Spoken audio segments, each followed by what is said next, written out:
네, 안녕하세요, 여러분. 안녕하세요. 네. 오랜만에 뵙습니다. 네, 오랜만입니다. 네. 오늘의 주제가 뭐죠? 오늘의 주제가 뭔가요?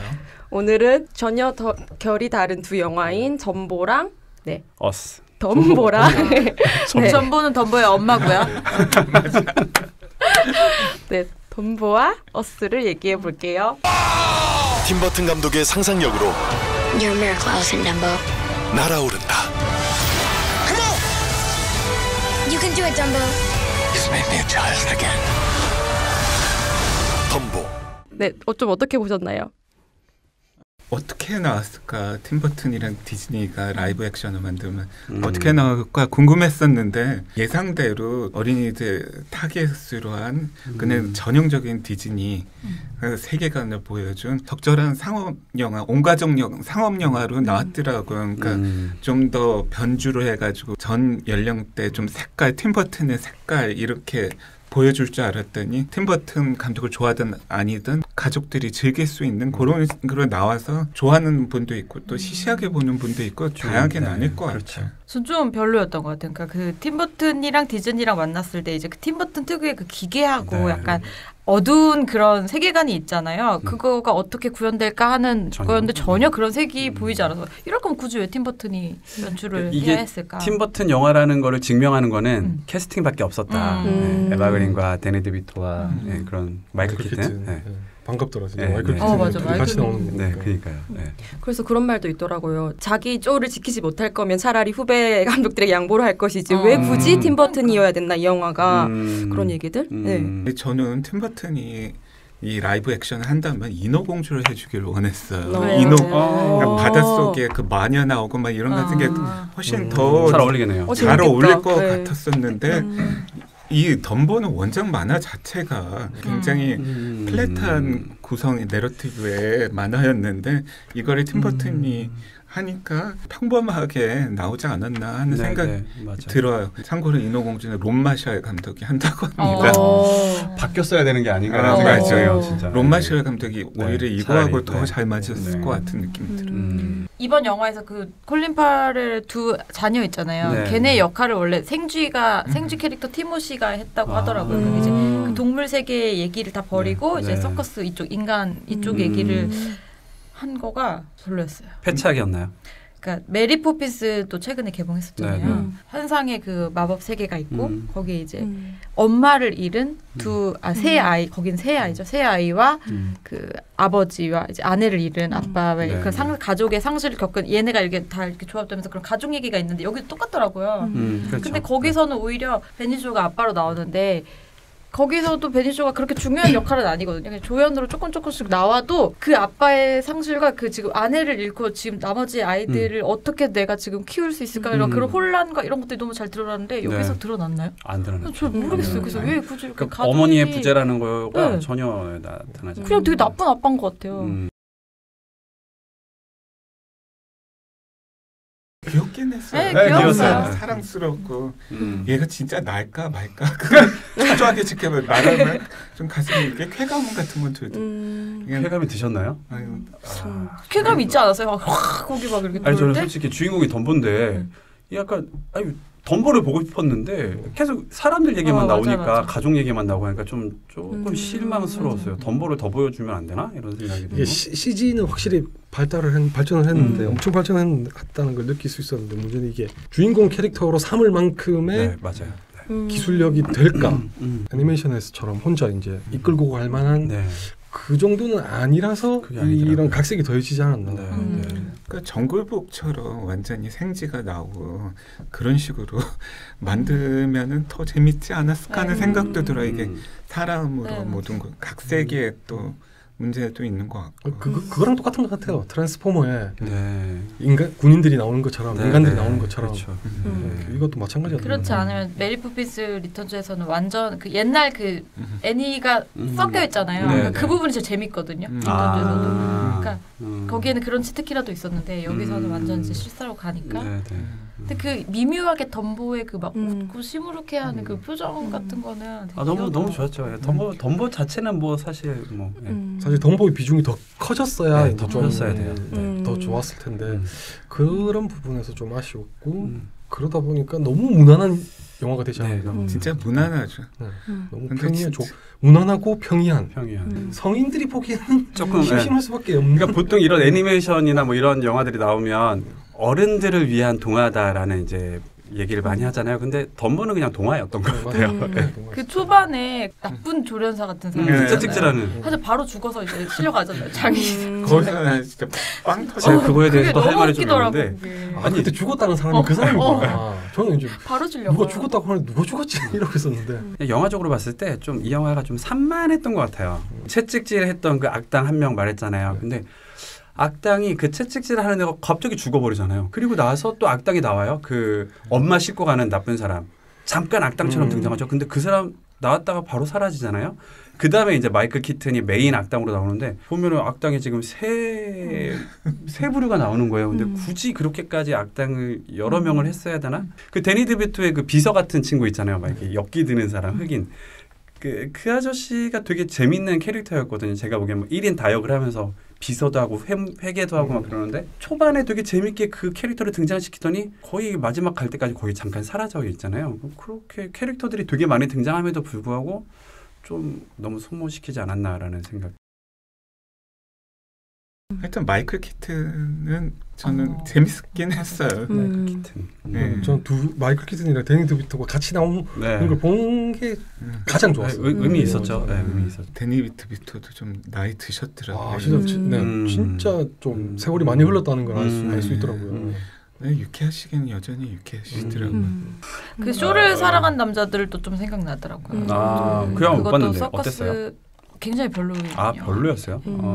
휴잭맨 나오고. 네네네. 거기도 어쨌든 서커스 단을 배경으로. 그분은 실존 인물이죠. 실존 인물. 실제 인물은 굉장히 나쁜 사람이었다면서. 근데 영화를 봐도 알 수가 있는 게 뭐 다른 얘기지만 이건 그 사람이 되게 뭐 소수인종이라든지 이런 걸 이제 볼거리로 전락시킨 사람이란 근데 그게 마치 뭐 대단한 업적이라거나 쇼 비즈니스의 개척자처럼 그렇게 이제 너무 포장이 되니까. 근데 사실 북미 쪽에서도 이걸 크게 문제 삼지를 않더라고요. 아니 그 직전에 이제 화이트워싱이라고 막 다른 영화들에 대해서 화이트워싱이라고 그렇게 비판하는 인간들이 그거에 대해서는 문제를 안 삼는 걸 보고 이거는 백인 우월주의적인 관점에서는 대수롭지 않게 치부하는 걸 수도 있겠다 하는 좀 씁쓸한 생각이 들더라고요. 오히려 우리나라에서는 좀 얘기가 많이 나오고 그랬던 것 같아요.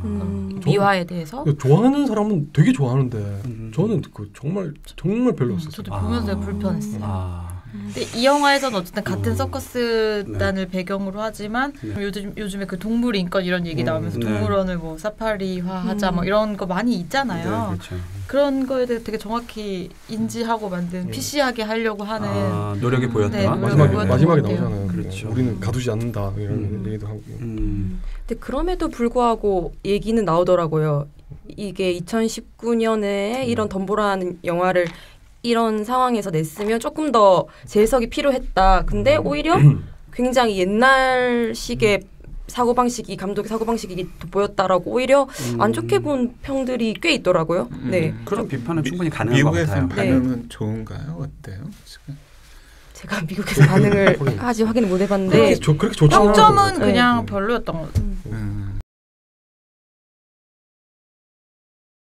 항상 근데 이런 영화가 나오면 어쨌든 조금 어린 층을 타겟으로 만드는 건데 사실 어른들이 봐도 재밌는 게 아이들이 봐도 재밌는 거라고는 생각을 해서 그러면 이 작품은 어른들이 보기에 재미가 없었으면 실패일까요? 어른들이 좀 같은 코드 사람들이 좀 모여서 그렇지 또 재밌게 본 사람들 그럴 수 있죠. 그럴 수 있죠. 지금 특히 아기 가진 그 엄마 기자들이나 뭐 그 아빠 기자들 물어보니까 너무 재밌고 애들이랑 또 볼 거라 막 저도 조카랑 보고 싶다라는 생각이 들긴 했어요. 조카가 되게 애들이 보면 얼마나 좋아할지 이게 상상이 된다. 그래도 대부분 관객들은 어쨌든 팀버튼 이름 때문에 뭔가를 기대하고 간 사람들은 많은데 실망한 분위기 그렇게 생각하고 가면 실망할 가능성이 아니 근데 페레그린보다는 진짜 재미는 없었어요. 페레그린은 오랜만에 페레그린은 비교할 수 재밌게 없죠. 비교할 수 네, 없죠. 비교할 수 딱 없죠. 그거는 누가 봐도 팀버튼 영화구나 네, 할 수 있는 정도였는데 이거는 아마 모르고 갔으면 되게 심할 것 같아요. 팀버튼인지 몰랐을 것 맞아요, 같아요. 맞아요. 그 와중에 이제 팀버튼은 특징이 있죠. 이 영화에도 항상 나쁜 어른이 나오고 아이들은 고통을 받고 그런 거에서는 좀 팀버튼스럽긴 했는데 뭐.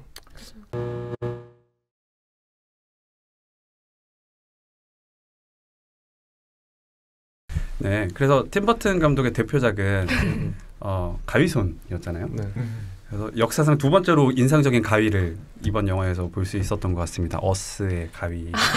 이렇게 이렇게 이어지는군요. 저도 공통점 좀 발견했어요. 둘 다 놀이공원 유원지 그런 게 네, 나오고요. 맞아요. 네. 어렸을 때 한 번쯤 해봤던 상상들 있잖아요. 그게 귀신의 약간 집. 좀 맞아요.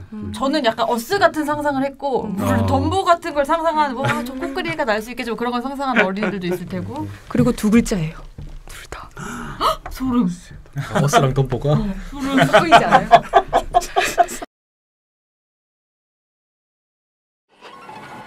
What are you people?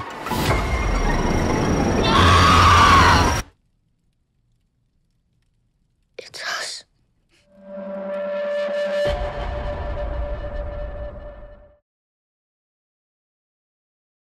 어스 딱 봤을 때 이거 만약에 사람들이 겟아웃 생각하고 봤다가는 실망할 그렇죠. 공산이 크겠구나 이런 생각을 했어요. 근데 겟아웃이 진짜 한국에서 잘 됐잖아요. 네. 특히 젊은 친구들이 되게 많이 좋아한다고. 네. 그래서 어제 저는 이제 극장에서 봤는데 시사회가 아니라 일단 객석이 다 차 있었고요. 또 젊은 관객들이 되게 많았고 보고 나가면서 이제 막 이렇게 듣잖아요. 근데 겟아웃보다 별로지 않아? 이런 얘기를 그런 하는. 말 많이 들릴 것 같았어요. 일단 호흡이 느리죠. 영화가. 네, 네. 겟아웃에 비하면 호흡도 느리고 그리고 겟아웃은 중간중간 불길한 신호 같은 걸 계속 준단 말이에요. 네, 네, 네. 그래서 사람들이 분명히 흥미를 갖게끔 마지막까지 지켜보게끔 이렇게 만드는데 어스 같은 경우는 초반부가 좀 길게 나오죠. 그냥 평범한 일상으로 보이는.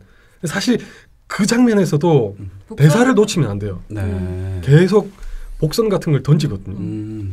근데 이제 이게 모르고 그걸 이게 복선이었구나 하는 걸 깨닫기까지 시간이 오래 걸리는데 거기까지 가는데 이제 좀 전개도 느리고 호흡도 느리고 하다 보니까 조금 흥미는 좀 떨어지지 않나. 저는 사실 겟아웃을 끝까지 못 봤으니까 잘 모르겠는데 겟아웃을 제가 1시간 동안 봤을 때는 유머가 별로 없었거든요. 네, 맞아요. 근데 어스는 맞아요. 이 블랙 유머가 네, 유머가 많아요. 저 겟아웃이 더 유머러스하다고 생각했던데. 겟아웃은 그 주인공 친구가 너무 네. 웃기고. 근데 걔가 한두 번 나오잖아요. 네. 한두 번 나오는 정도인데. 상상해봐요. 그 오피리아 그 음성인식 AI 오피리아 경찰을 경찰 불러줬는데 불러줬는데 갑자기 빡다 폴리스. 콜더 폴리스 팍더 폴리스 노래는 그리고 틀어주고 너무 웃기잖아요. 저는 그 아버지가 보트 혼자 이렇게 개그하는 거 너무 재밌었어요. 그것도 웃기지 않아서 서로 나 몇 명 죽였어 이러고 자랑하는 거. 보통 이제 공포 영화에서 웃기려고 하면 이 그 겟아웃에서처럼 튀는데 되게 많이 튀는데 여기는 그냥 너무 일상적으로 아무렇지 않게 흘러가면서 나온 유머가 어스는 코미디 영화였어요 저한테는. 확실히 그것 때문에 불만을 토로하는 사람도 많더라고요. 그럴 수도 있겠네요. 이 감독이 개그맨이잖아요. 그렇죠. 그래서 그런 유머 블랙 코미디 같은 게 되게 약간 개그 본능이 있으신 그것도 분이 블랙 코미디 맛집이다. 그 나홀로 집에 얘기하는 뭐 애들이 모르잖아. 그거를. 진짜 모르겠어. 모르죠. 모르죠. 걔들은. 맥컬리 컬킨이 지금 아저씨. 그러니까 우리가 클 때는 크리스마스 때 나홀로 집에를 TV에서 해줬는데 요새는 그것도 그냥 해리포터를 보여준다고 하니까. 오프닝에서 나온 토끼 우리 있잖아요. 그건 무슨 의미예요? 토끼들이 계속 나오는데. 저도 그 해석이 분분하더라고요. 궁금해서 봤는데 그 감독이 얘기를 했어요. 한 게 있더라고요. 부활절하고 관련이 있다. 찾아보니까 부활절에 토끼가 이제 부활절 달걀을 가져온다 뭐 그런 전설이 있고 그리고 그게 이제 봄이라거나 새로운 시작을 알리는 상징처럼 이렇게 얘기한다고 하더라고요. 그 마지막에 그 아들이 토끼를 안고 가잖아요. 그게 희망적인 메시지 같은 게 아닐까.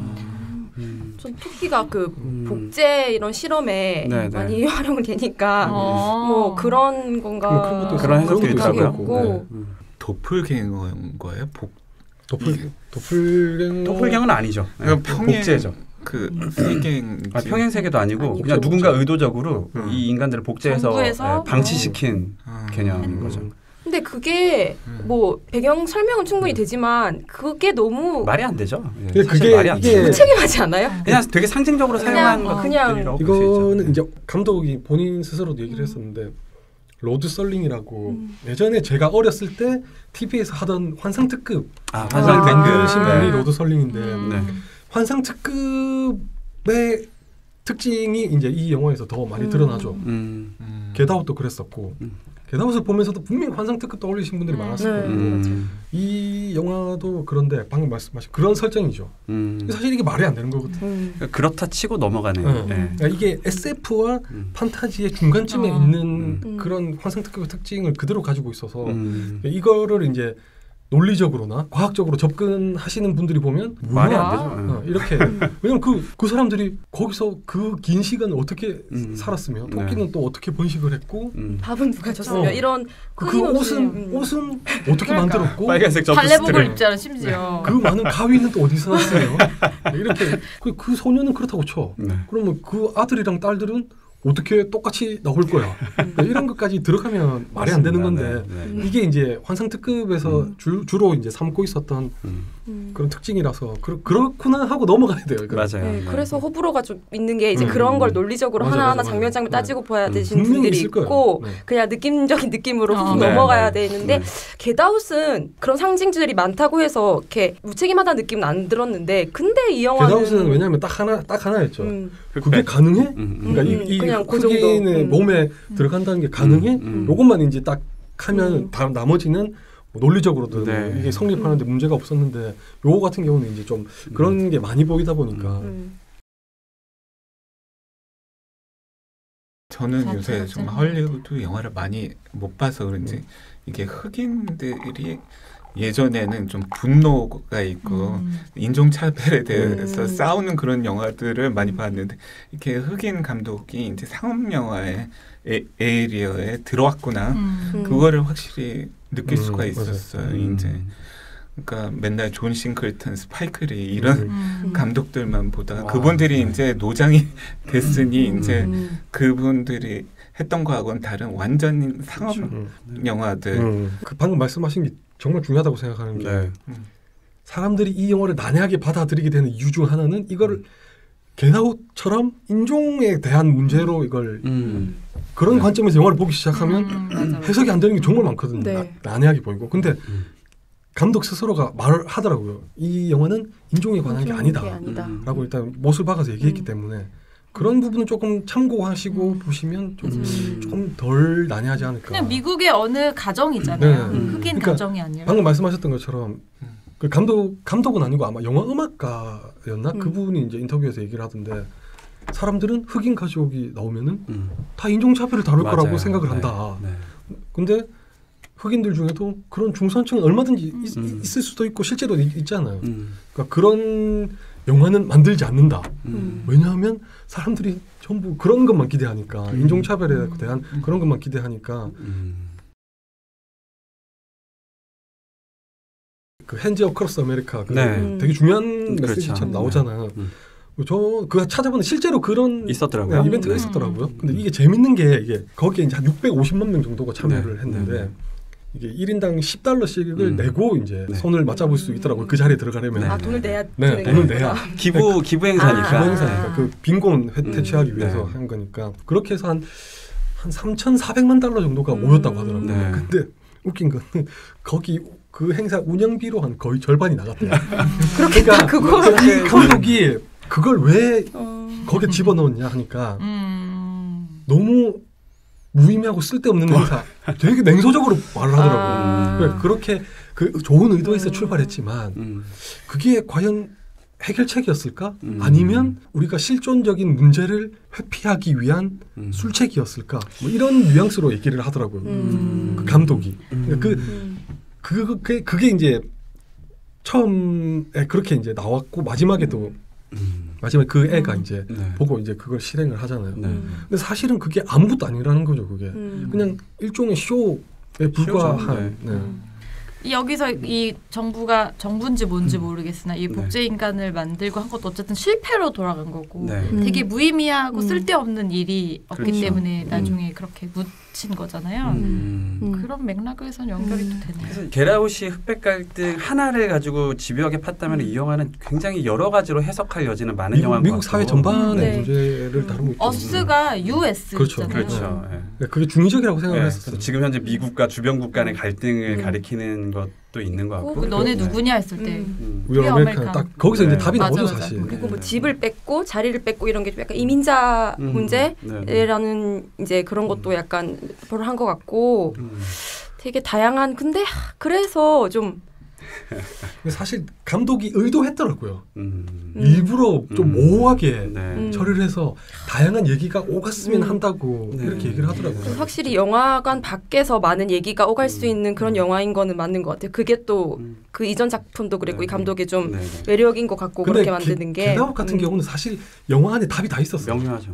너무 그 굳이 막 해석을 해야 될 필요는 저 개인적으로 그렇게 생각할 정도로 답이 명확하게 영화 안에 있었는데 이 같은 경우는 우리의 입장에서는 미국인이 아닌 입장에서는 조금 찾아보고 생각을 해봐야 할 법한. 토끼는 뭐고 가위는 뭐고 그러니까 예레미야 손잡는 것도 11장 찾아봐야 11절 되고. 뭐고 뭐 이런 그 것들. 토끼하고 가위는 이게 특별한 의미가 있다고 생각을 안 해도 될 것 같은 게 이거 제작자가 얘기한 것 같은데 그 두 가지를 이제 조던 필 감독이 평소에 실제로도 되게 무서워하는 거래요. 두 가지가 토끼하고 토끼를 가위를. 무서워한다고요? 토끼하고 가위를. 그러니까. 그래서 이제 그걸 이제 감독 그 다른 사람들도 이 두 가지를 약간 공포스럽게 생각하면 어떨까 하는 그 약간 악동 같은 기질에서 이걸 넣었다. 근데 이 영화가 잘 되면 그 가위와 그 붉은 옷과 그런 게 시그니처가 될 수는 있을 것 같아요. 마치 우리가 그렇겠네요. 소울을 네. 생각했을 때 네. 떠올리는 악당의 모습이. 그것도 이제 그 빨간 옷도 그냥 이제 공포 영화의 어떤 전형 같은 그런 걸 하나 좀 넣고 싶어가지고 빨간 옷을 선택했다. 근데 그 옷이 압도적이긴 하더라고. 이미지에서 주는 게 되게 그 행렬이 이렇게 빨간 옷을 입고 했을 때 네, 근데 또 확실히 북미 쪽에서는 비주얼에서는 그런 해석도 있더라고요. 빨간색이니까 이게 공화당을 상징한다. 공화당을 이제 상징하는 거다. 그걸 집어넣은 거다.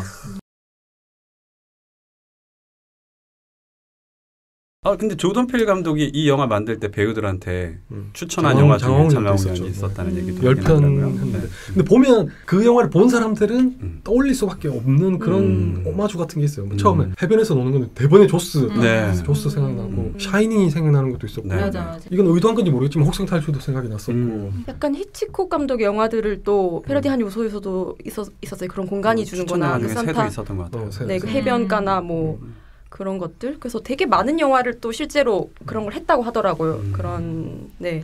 그래서 저는 이 패러디를 영화를 해서 봤을 때 그냥 딱 그냥 한마디로 그냥 꿈보다 해몽이 좋은 그렇게 영화라는 될 수 느낌이 아, 들어요. 꿈보다 네. 해몽. 좋은. 근데 그 문제 그게 사람들이 너무 그냥 이건 뭐지? 저건 뭐지? 그건 뭐지? 그러니까요. 이렇게만 매달리다 보면 정작 그래서 이 영화가 뭘 얘기하고 싶었는지를 놓치는 네. 그런 좀 우를 범하게 되지 않을까. 겟아웃도 그랬지만 같은 음악 감독이더라고요. 이렇게 음악을 음악이 진짜 음악이 너무 자유자재로 막 들었다 맞아. 놨다 하면서 특히 막 이 겟아웃도 그랬고 이 영화도 그랬고 되게 일상적 소음들 있잖아요. 별거 아닌 발소리, 긁는 소리 이런 것들을 되게 리듬감 있게 조합을 해가지고 상황에 딱딱딱 쓰고 심지어 이번에는 그 Fuck the Police처럼 그렇게 갖고 노는 게 저는 그것도 좋았어요. 비치보이스 팬인데 굿바이브레이션이 나오더라고요. 맞아요. 그것도 그리고 차 안에서 오프닝부터 완전 음악이 크게 나오고 시작하잖아요. 그리고 예전에 그 랩 아이가 음악 5원이 뭐 그런 것들을 들을 수 있어서 너무 좋았고 근데 그게 네. 그거라면서요. 가사가 우리들이 반씩 돈을 내서 그 마약을 사자 뭐 이런 거래요. 그러니까 그것도 어스인 거죠.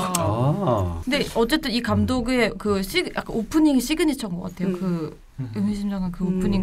그 겟아웃에서는 스와힐리어 가사로 된 막 노래가 나오면서 저는 그 음악이 너무 인상 깊어가지고 막 유튜브에서 되게 찾아 들었었는데 그게 거기에 이제 그 노래 제목이 토끼가 들어갈 걸요. 런 래빗 런이었나?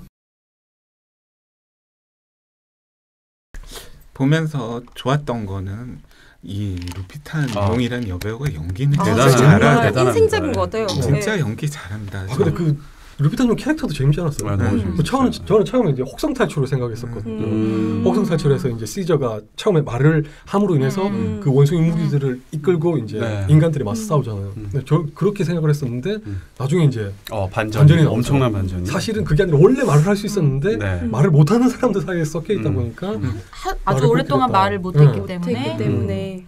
그게 재밌더라고 그 설정이. 깜짝 놀랐어요. 그러면서 눈물 한 줄기 이렇게 싹 흘리잖아요. 대단한 연기 반전이었어요. 너무 잘했고 그리고 꼬마 애들도 연기 너무 잘하잖아요. 맞아요. 그 아들 저는 딸. 딸 연기 정말 살벌하잖아요.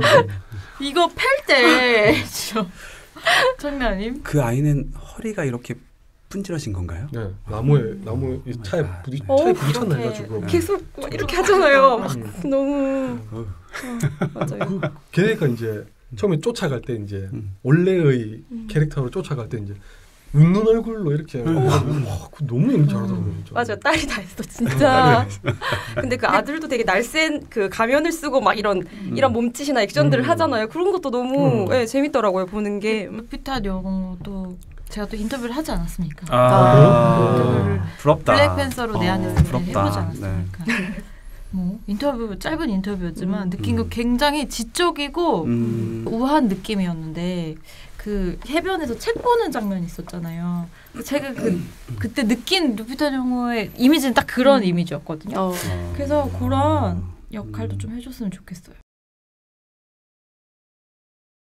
전 약간 조금 제 개인적으로는 약간 좀 재밌었던 장면이 그 아들이 결국 통제를 하잖아요. 그 자기의 이렇게 뭔가를 읽어서 제 수작을 자기가 읽고 그러니까 정말 싸워야 하는 적대적인 존재지만 어떻게 보면 컨트롤을 할 수 있고 또 연결이 되어 있다는 게 너무 재밌는 거예요.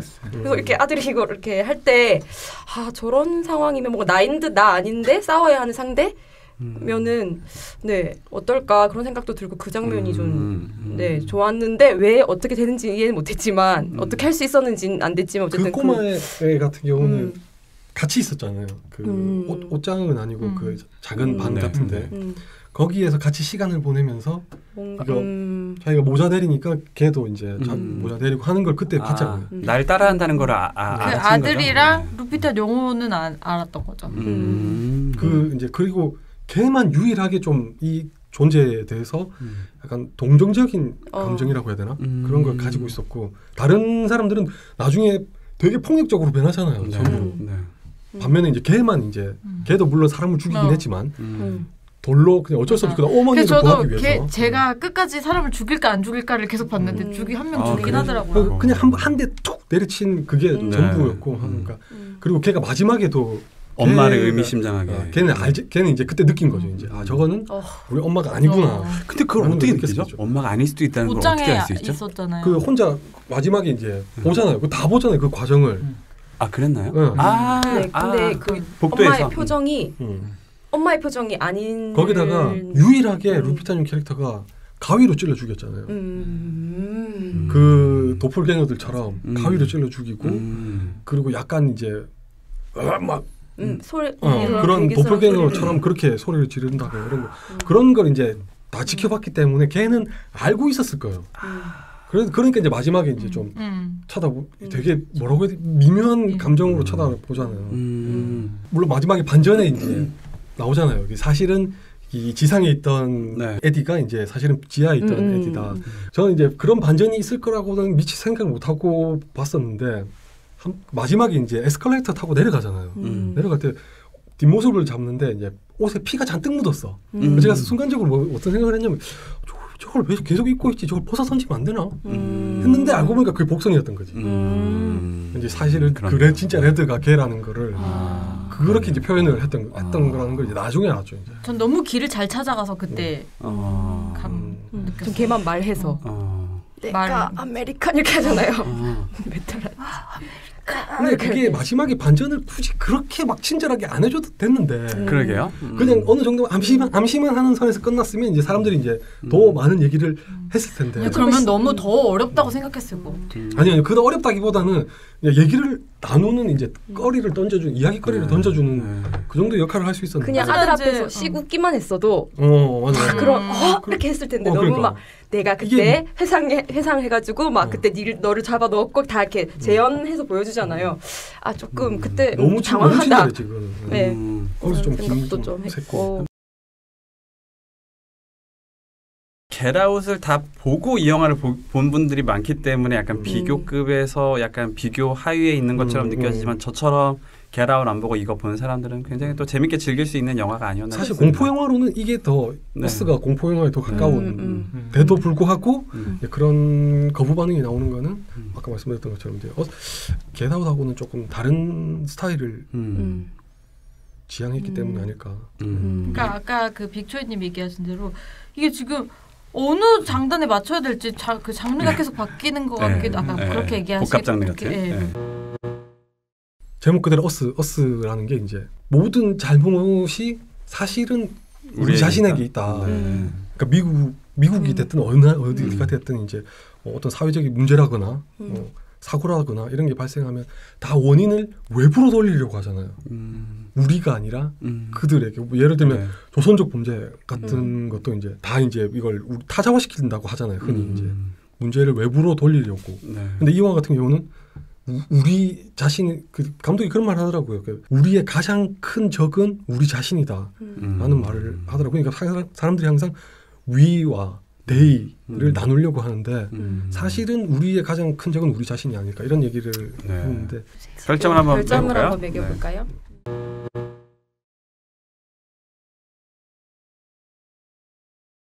네, 고생하셨어요. 감사합니다. 아니 꽃이 피기 시작했더라고요. 지난번에 봄이 와 오고 있다고. 벚꽃 벌써 폈더라.